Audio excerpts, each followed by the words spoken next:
नमस्कार दर्शकों, आदाब, सत श्री अकाल, ओम शांति। दर्शकों, एक बार फिर से तहे दिल से अभिनंदन करती हूँ, स्वागत करती हूँ आप ही के अपने पसंदीदा कार्यक्रम ज्ञानोदय संतोष दीदी के संग, जिसमें हम जीवन से जुड़ी बहुत सारी बातों के बारे में चर्चा करते हैं। दर्शकों, आज की इस कड़ी में हम चर्चा करने जा रहे हैं ज्ञान के बारे में, नॉलेज के बारे में। ये संसार एक ओशन ऑफ नॉलेज कहा गया है, जहाँ पे वैरायटी ज्ञान का भंडार है। जैसे विज्ञान है, मैथ्स है, साइंस है, हिस्ट्री है, ज्योग्राफी है, इकोनॉमिक्स है, मेडिकल साइंस है। ऐसे बहुत सारे वैरायटी ज्ञान इस संसार में है। तो आज हम ये चर्चा करेंगे कि ऐसा कौन सा ज्ञान है जो हमारे जीवन को परिवर्तित करता है। कौन सा ऐसा ज्ञान है जिसको रतन कहा गया है। तो आज इसी विषय पर प्रकाश डालने के लिए हमारे बीच में मौजूद हैं आदरणीय संतोष दीदी जी। दीदी, एक बार फिर से मैं आपका बहुत बहुत स्वागत करती हूँ। ओम शांति। ओम शांति। दीदी, आज हम एक गहरे विषय के बारे में चर्चा करने जा रहे हैं, ज्ञान। इस संसार में बहुत सारे ज्ञान बताए गए हैं। वेदों शास्त्रों में भी बोला गया है कि ज्ञान है, साइंस भी एक ज्ञान है, मेडिकल साइंस भी एक ज्ञान है, अर्थशास्त्र है। ऐसे बहुत सारे ज्ञान के प्रकार बताए गए हैं। तो मैं आपसे पहले तो यही जानना चाहती हूँ कि ज्ञान के प्रकार और कौन कौन से इस संसार में है। ऐसा है, वैसे दो प्रकार के ज्ञान हैं। एक है भौतिक ज्ञान, जो इन आँखों से दिखाई पड़ता है उसके बारे में, जी। तो उसको तो अच्छी तरह से लोग जानते हैं। बिल्कुल। और दूसरा जो ज्ञान है, वो है रूहानी ज्ञान या आध्यात्मिक ज्ञान, बिल्कुल। जिसको बहुत कम लोग जानते हैं। जी। और हमेशा कहा जाता है, ये जो आध्यात्मिक ज्ञान है, जो ज्ञान सागर स्वयं परमात्मा आकर के देता है, वो अविनाशी ज्ञान है। दूसरा जो ज्ञान है वो विनाशी है, जी। परंतु ये अविनाशी ज्ञान है। इस ज्ञान को धन कहा जाता है। जैसा धन प्राप्त होने से मनुष्यों को खुशी होती है, परंतु वो जो धन है, वो धन भी विनाशी है, जिसके कारण खुशी स्थायी नहीं रह सकती। जी। परंतु ये जो ज्ञान धन है, ज्ञान धन ये अविनाशी धन होने के कारण इसको कोई जला नहीं सकता, इसको पानी बहा के नहीं ले जा सकता।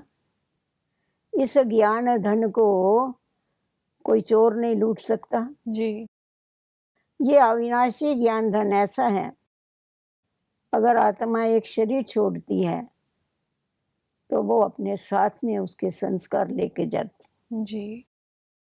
तो ये अविनाशी ज्ञान धन देने वाला स्वयं अविनाशी पिता है, जिस ज्ञान सागर के द्वारा हमें ये ज्ञान प्राप्त होता है। और ये अविनाशी ज्ञान धन ये सर्व धनों का राजा है।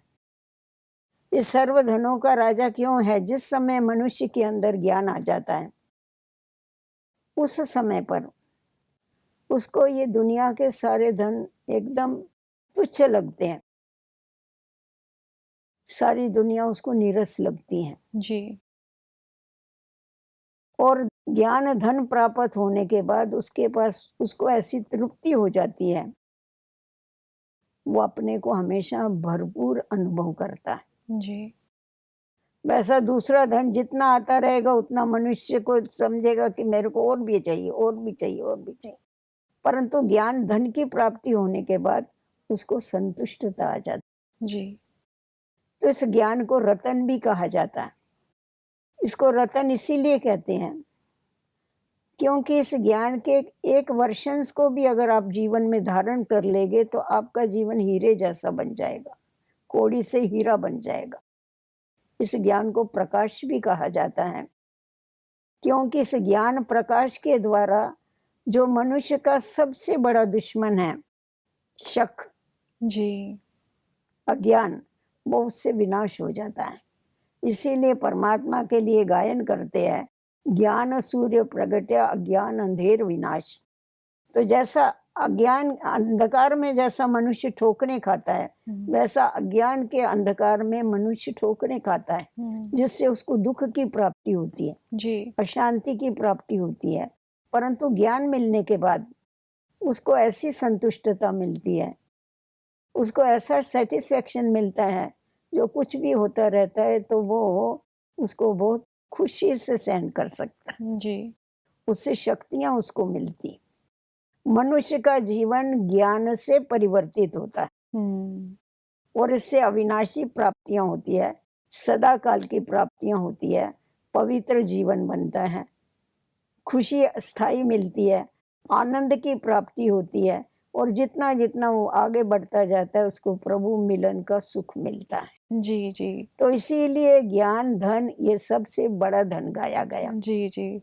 इसका मतलब ये है कि जैसे जो आपने बताया कि भौतिक और आध्यात्मिक, तो आध्यात्मिक ज्ञान ही वो ज्ञान है जिससे आदमी के जीवन में परिवर्तन आता बहुत है। बड़ा परिवर्तन आता है। जी, जी, जी। बहुत तो यदि आध्यात्मिक ज्ञान के और जीवन को अपनाने में और क्या-क्या फ़ायदे हैं?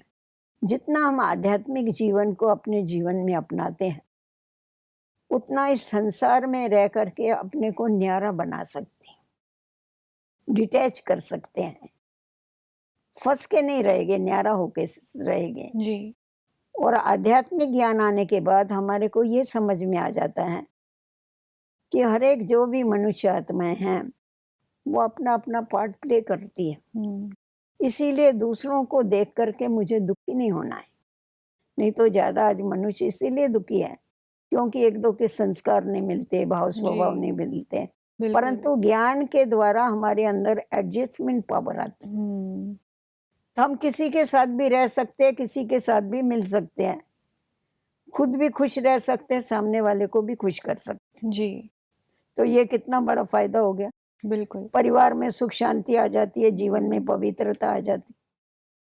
तो ये जो जीवन परिवर्तन करने की कला है, ये इस ज्ञान आध्यात्मिक ज्ञान के द्वारा ही आती जी, जी, जी। है। और कोई भी अगर परिस्थितियां आती है उसका डट के मुकाबला कर सकते हैं, हुँ, वो सामना करने की ताकत हमारे अंदर आ जाती है। हुँ। तो ज्ञान धन से बहुत बड़ा परिवर्तन होता है, जी, बिल्कुल। जीवन ही एकदम चेंज हो जाता है। जैसे आपने बताया कि जैसे हम अपनाते जाते हैं तो हमारा ईश्वर से भी बहुत एक डीप कनेक्शन जुड़ता जाता बहुत है डीप कनेक्शन जुड़ता है और क्योंकि आध्यात्मिक ज्ञान माना आत्मा और परमात्मा का जी, ज्ञान है। जी, जी, बिल्कुल। तो मैं ये जानना चाहती हूँ कि क्या इसकी भी कोई स्टेजेज़ होती हैं? जरूर होती है। जी, इसकी 4 स्टेजेस होती है। एक है अध्ययन, अध्ययन। अध्ययन, दूसरा है मनन, तीसरा है चिंतन और चौथा है मगन। सबसे पहले तो इसका अध्ययन करना पड़ेगा, पढ़ाई पढ़नी पड़ेगी। अध्ययन करने के बगैर तो हम इसको जान नहीं सकेंगे। तो जितना जितना हम आध्यात्मिक ज्ञान का अध्ययन करते हैं, जी, उतना उतना वो ज्ञान हमारे पास उसका संचय होता जाता है, इकट्ठा होता जाता है हमारे पास। हम अपने को भरपूर अनुभव करते हैं उससे। हमारी जो बुद्धि है वो दिव्य बनती जाती है, उसमें दिव्यता आती जाती है, क्योंकि इस ज्ञान में कर्मों की गहन गति समझाई जाती है। जी, तो जब कर्मों की गहन गति को समझ लेते हैं तो हमारी बुद्धि क्या है, एकदम विशाल हो जाती है। हम इन बातों को समझने के बाद, ज्ञान की बातों को समझने के बाद उसका मनन करते हैं, क्योंकि सिर्फ सुनने के समय तो बहुत अच्छा लगता है, जी। परंतु सुन के अगर छोड़ देंगे तो उससे कुछ फायदा नहीं होगा। उसका मनन करने की आवश्यकता है। तो जितना जितना हम उसका मनन करते हैं, उतना उतना क्या होता है, जैसा सागर के बाहर खड़े रहते हैं तो ठंडी हवा आती है, जी, आनंद मिलता है, परंतु अगर डीप जाएंगे, सागर के अंदर जाएंगे तो हमको रतन मिलते हैं, मोती बिल्कुल। मिलते हैं। जी, तो उसी प्रकार ज्ञान का जितना मनन करते हैं, उतना उतना क्या है, हमारे को ज्ञान रतन हमारे बढ़ते जाते हैं। जैसा हम दही को बिलोरते हैं तो मक्खन निकलता है, जी, जी, जी। तो वैसा ही मनन करने से समझो हमारे को मक्खन माना शक्ति मिलती है। जैसा सोचेंगे वैसा बन जाएंगे। सारा समय अगर ज्ञान की बातें चलेगी तो ज्ञानी बन जाएंगे। जी, उसके बाद क्या है, मनन के बाद चिंतन। तो बुद्धि में उसका चिंतन चलता रहेगा, मन उसी में लगा रहेगा, जी, बुद्धि फ्री हमारी होगी नहीं। आज मनुष्य को सबसे बड़ी तकलीफ कौन सी है? सबसे बड़ी तकलीफ यही है, उसको व्यर्थ चिंतन चलता है, बिल्कुल। पर चिंतन चलता है, हुँ, वेस्ट चिंतन चलता है, जिसके कारण वो डिस्टर्ब होता है, दुखी होता है। तो सारा समय ज्ञान का मनन चिंतन, तो उससे क्या हो जाता है, हमारी स्थिति मगन हो जाती है, ईश्वरीय याद में हम मगन हो जाते हैं, जी, ईश्वर के साथ हमारा डीप कनेक्शन हो जाता है, और उस ज्ञान के आधार पर हम अपने जीवन को चेंज करते जाते हैं। जी, परमात्मा के संग का रंग हमारे ऊपर लगता जाता है। जी। परंतु ये ज्ञान सिर्फ बुद्धि में रखने का नहीं है, हुँ, इसको प्रैक्टिकल में लाने की आवश्यकता हुँ। है। जब तक हम इसको इस्तेमाल नहीं करेंगे, तो इसकी कोई वैल्यू नहीं। जी, बिल्कुल। जिस प्रकार आप देखो, एक बताते हैं कि एक जमींदार था, उसके पास बहुत ज़मीनें थी, बहुत खेतियाँ थी। तो रोज़ रात को क्या करता था, घोड़े के ऊपर बैठ कर के और जंगल को क्रॉस करके और अपने घर जाता था। एक तरफ खेतियाँ थी, दूसरी तरफ उसका घर।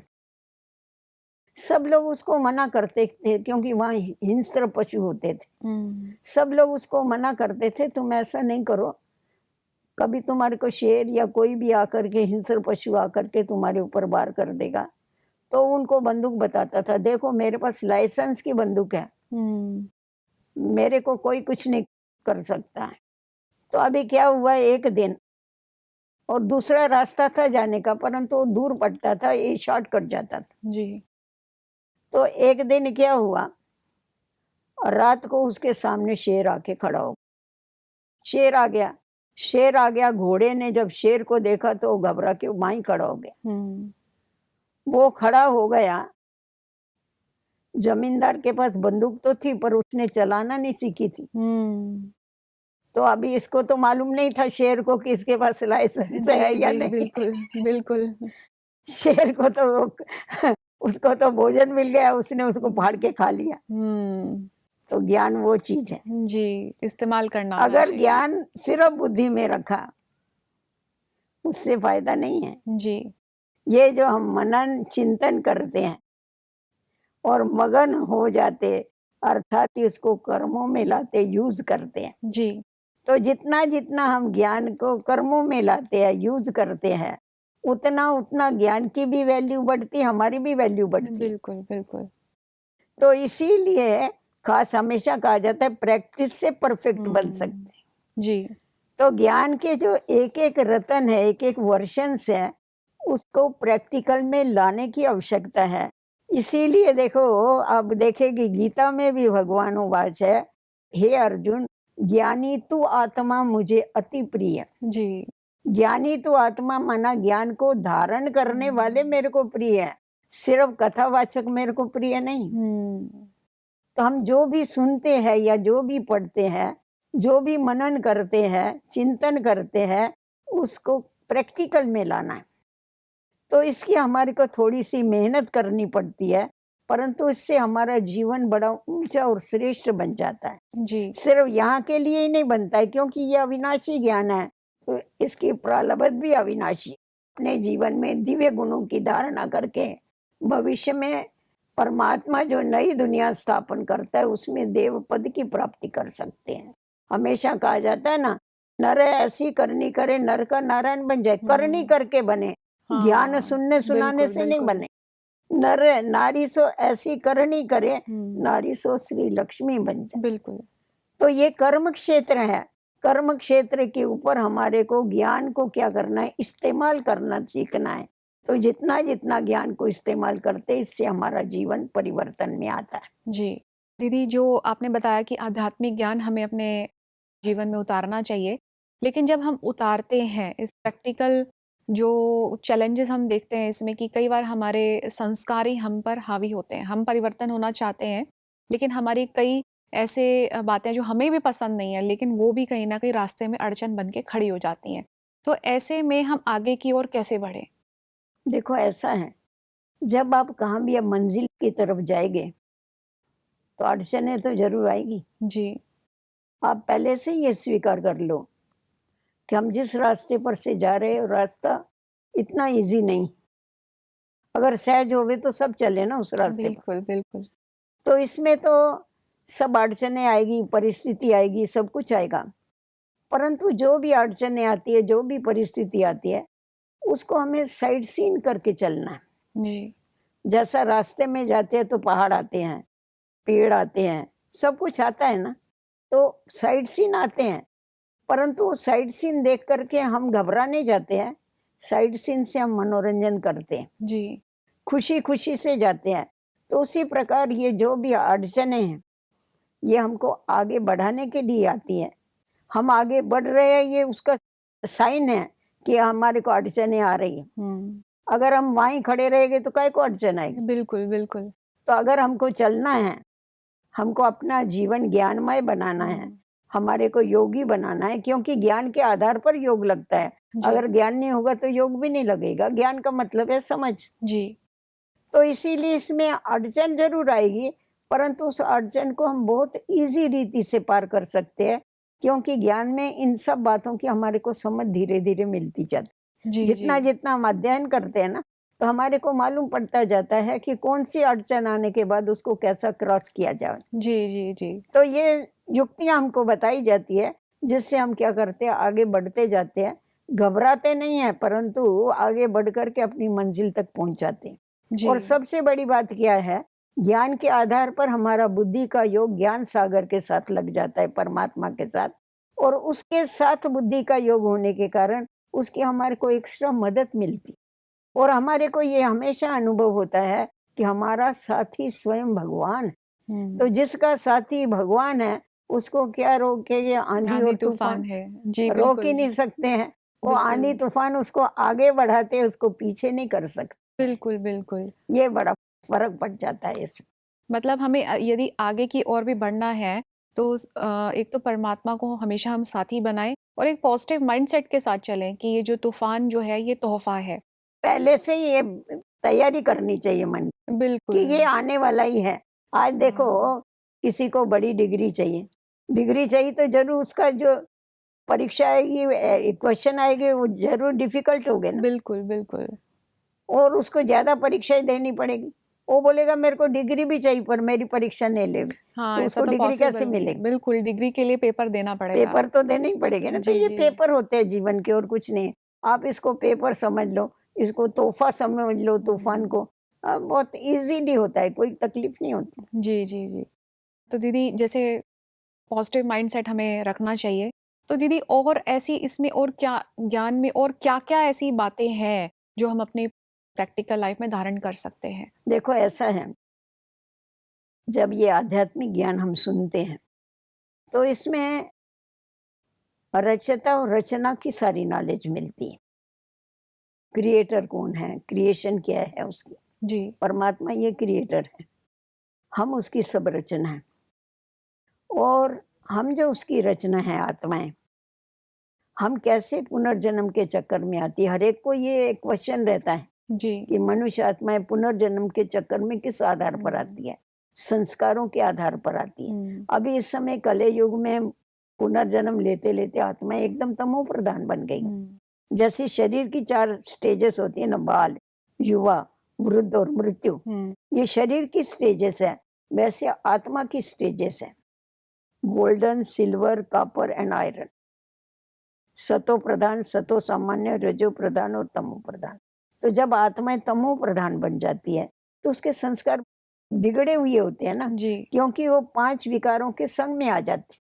जब तक वो सतो प्रधान है आत्माएँ, ये दुनिया भी सतो, इसकी भी 4 स्टेजेस हैं। ये पहले सतो प्रधान थी, जिसको हम कहते हैं हमारा भारत सोने की चिड़िया थी।